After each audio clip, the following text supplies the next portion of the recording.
Welcome, guys. It's Power99.com. I'm Mina SayWhat from the Rise and Grind Morning Show. This is Next on Deck. You guys were just witnessing a photo shoot. But basically, we highlight up-and-coming artists that are going to be a big deal. We just don't put anybody on this series. And they actually come on here and prove themselves. And they perform for you because you look at my questions here, trying to peek. They perform for you so you know that they're the real deal. So today, I'm actually talking to Kesington Kross. Yay!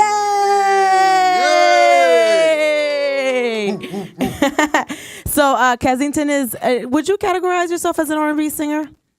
I just love music. I mean, I'm pretty much everything, but you know, I'm based in a few I have a few heavy R&B influences. Right. Funk and pop and alternative. It's all there. When I was listening to your music, I couldn't really put you somewhere, which is what happens a lot in music today. But you're just so very unique in the sounds that you're using in your music that Thank you so much. I was wondering if you categorize yourself as R&B. So it's kind of a different category, I guess, or no category. You know what? I don't. That's one of the biggest issues to me. I think when the categorization.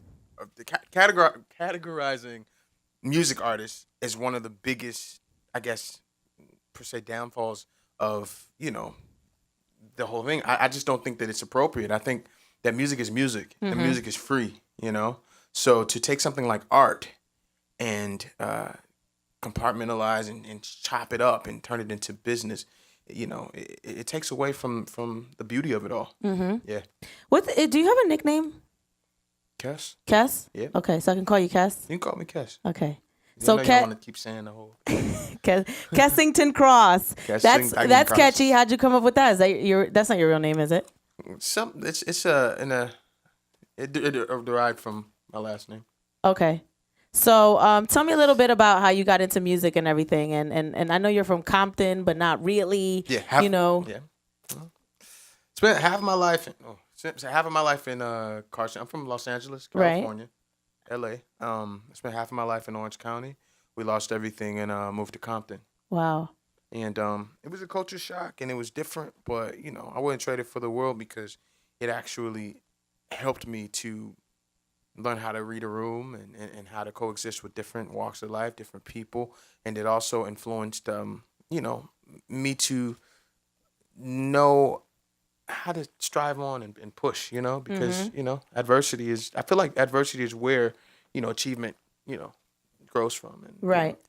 So Orange County, I always think of like Housewives of Atlanta when I think of Orange County. Is that like an accurate portrayal? Housewives of Orange County. Yeah, of Orange. Yeah, of Orange County. That's how it is? Yeah, there's a lot of Botox and all the frozen faces. Yeah. That's a good. So you went from that to Compton, like, that's crazy. So is all this stuff prevalent in your music? You know what? I'm making that happen in the album. Really? Yeah, I'm getting that ready. So you're working on that now. You actually put out a EP. Audio Justice. Right. That's out. That's been out for a while. You can check that out. It's on multiple sites. Uh-huh. Just go ahead and type in Kesington Kross, Kesington, Kross with a K, and then Audio Justice, and you can check out. There's 4 songs for free. Wow. And then the single you can get on iTunes. It's called "Give Me Your Love." Okay. You know. So Audio Justice. Why that title? That's an interesting title. Because I'm on a rampage to change music. You know, to give justice back to, you know, the icons and stand for something in this. You know, I mean, it's not necessarily about you know, for me it's about standing for real music and real transitions, real progressions, real subject matter, and real vocals. I think that's really important.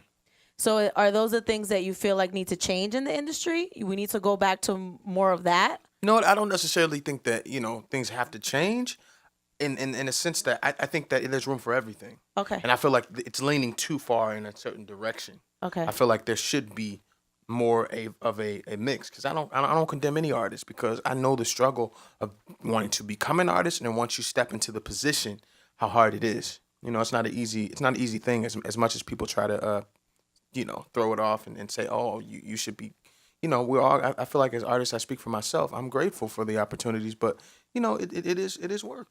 You bring up a good point. How does a kid from Orange County that moves to Compton get into music? And I've been seeing a lot of buzz about you and your project. How did you make that happen?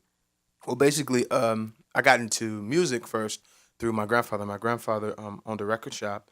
He closed it down, and then he had all his records in in his garage. And I wasn't supposed to go back there, but being a bad kid, of course. I've always been like, okay, I'll do what I want. I mean, you can see that now, but I was like that too. Yeah, so I'd sneak in the garage. My mama couldn't tell me nothing. See, her mom she forwarded you to voicemail. Yeah. No. So you were sneaking. I was sneaking to go play basketball. You were sneaking to go find the records and stuff, right? Right. Yeah. So I was sneaking through records, trying to just find artists and stuff, and that's where I discovered artists like Rick James and Prince and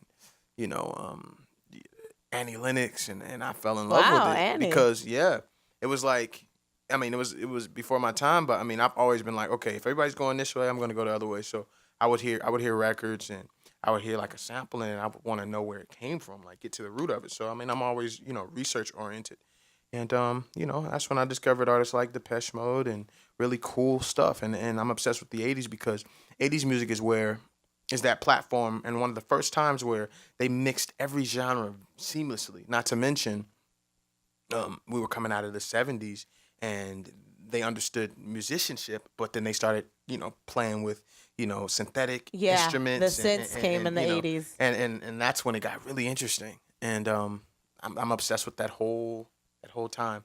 So how old are you? 26. So you have an old soul. I don't know about that. I ain't no old soul. I'm goofy. He said, "No, I'm goofy. I just love music. I'm just You're a studier of music. I'm a studier of music, and I'm also really like I just know I have a responsibility. So with responsibility comes, research and studying and knowing where you come from. Right.